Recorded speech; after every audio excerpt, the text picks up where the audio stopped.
Assalamualaikum warahmatullahi wabarakatuh. Kami dari kelompok 5 akan mempresentasikan hasil karya tulis ilmiah kami yang berjudul Persepsi Mahasiswa Telkom University terhadap pengguna aplikasi TikTok. Saya Wina Munawwaroh dengan nomor induk mahasiswa 13011194036.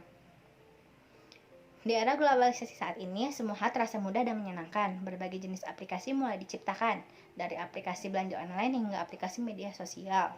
Aplikasi yang sedang hit saat ini adalah TikTok. TikTok adalah aplikasi media sosial yang berisi video pendek musik berdurasi 15 detik dengan berbagai filter editing.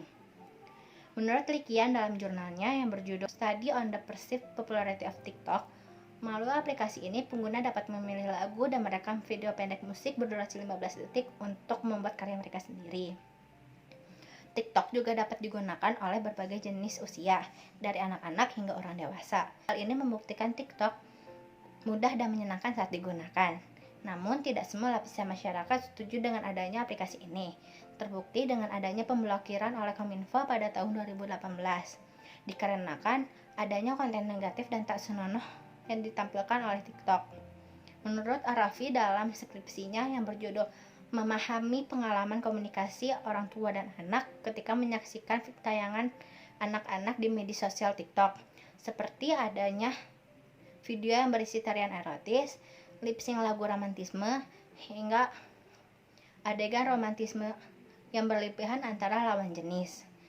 Namun, TikTok menanggapi hal ini dengan cepat dan tanggap. Terbukti, TikTok tidak diblokir lagi oleh Kominfo pada tahun berikutnya. Maka dari itu, kami menulis karya tulis ilmiah ini dengan judul Persepsi Mahasiswa Telkom University terhadap pengguna aplikasi TikTok.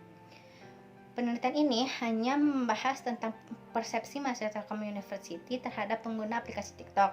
Perihal fitur-fitur yang disediakan oleh TikTok tidak kami bahas dalam penelitian ini. Tujuan yang ingin kami capai dalam penelitian ini yaitu yang pertama, memaparkan alasan TikTok dapat diterima dan masuk oleh mahasiswa. Yang kedua, menjelaskan pendapat mahasiswa terhadap pengguna aplikasi TikTok. Dan yang ketiga, mendeskripsikan hal-hal yang disenangi oleh mahasiswa di dalam aplikasi TikTok. Selanjutnya, penelitian ini susun dengan metode kualitatif, di mana dilakukan wawancara yang berupa kuesioner dengan Google Form, di mana mahasiswa IF 4306 program S1 Informatika Fakultas Informatika. Sebagai data yang sangat penting dalam penelitian ini, hasil data akan dianalisis dengan menunjang literatur dan permasalahan yang telah diteliti sebelumnya. Selanjutnya, data akan diolah dengan deskriptif kualitatif. Hal ini agar hasil penelitian tidak hanya berupa angka, namun juga berupa kalimat deskriptif. Perkenalkan, nama saya Muhammad Iksanuddin. Di sini saya akan menjelaskan kajian teori. Kajian teori yang pertama yaitu media sosial. Brabham mengatakan bahwa sangat sedikit pengguna media sosial yang menggunakan media sosial untuk mengordinasikan revolusi.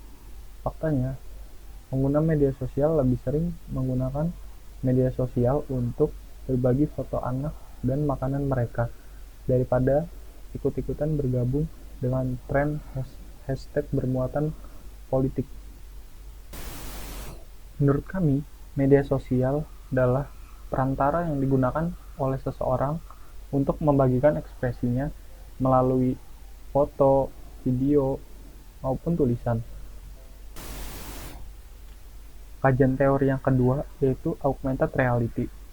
Siegel mengatakan augmented reality melibatkan perluasan lingkungan secara real-time dengan hamparan digital,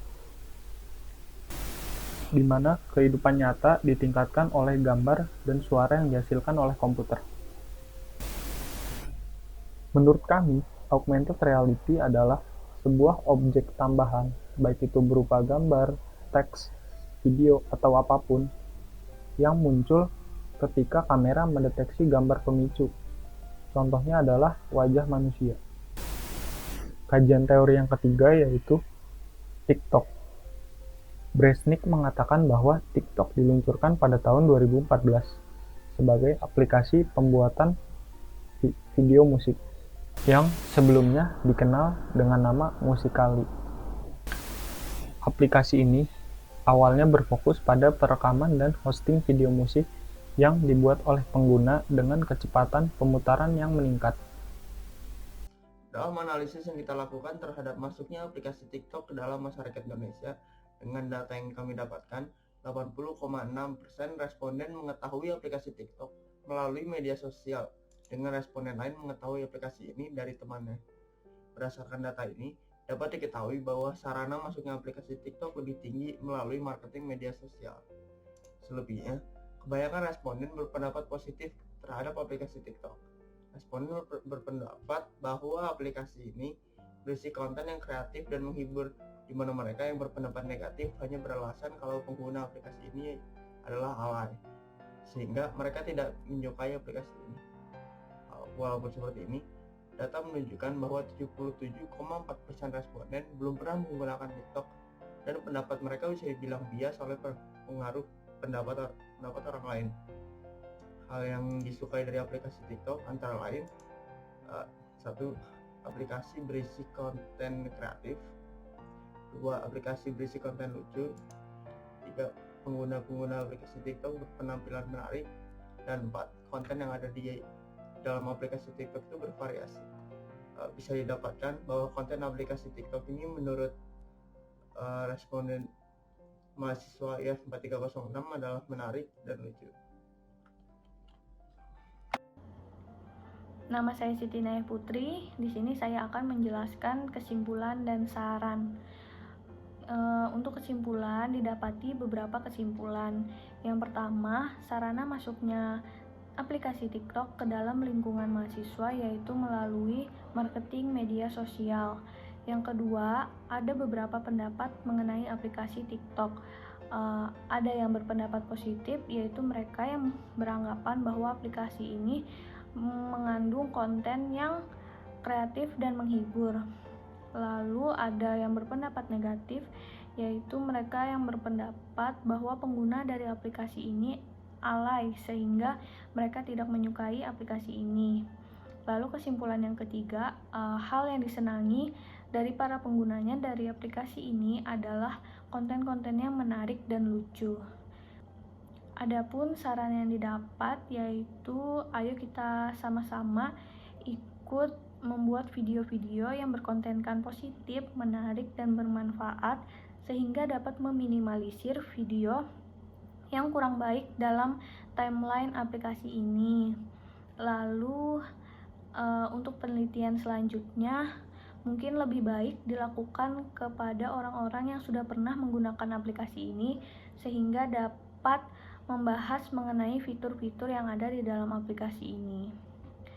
Sekian presentasi yang kami sampaikan. Semoga dapat dipahami. Mohon maaf jika ada kesalahan. Kami tutup. Assalamualaikum warahmatullahi wabarakatuh.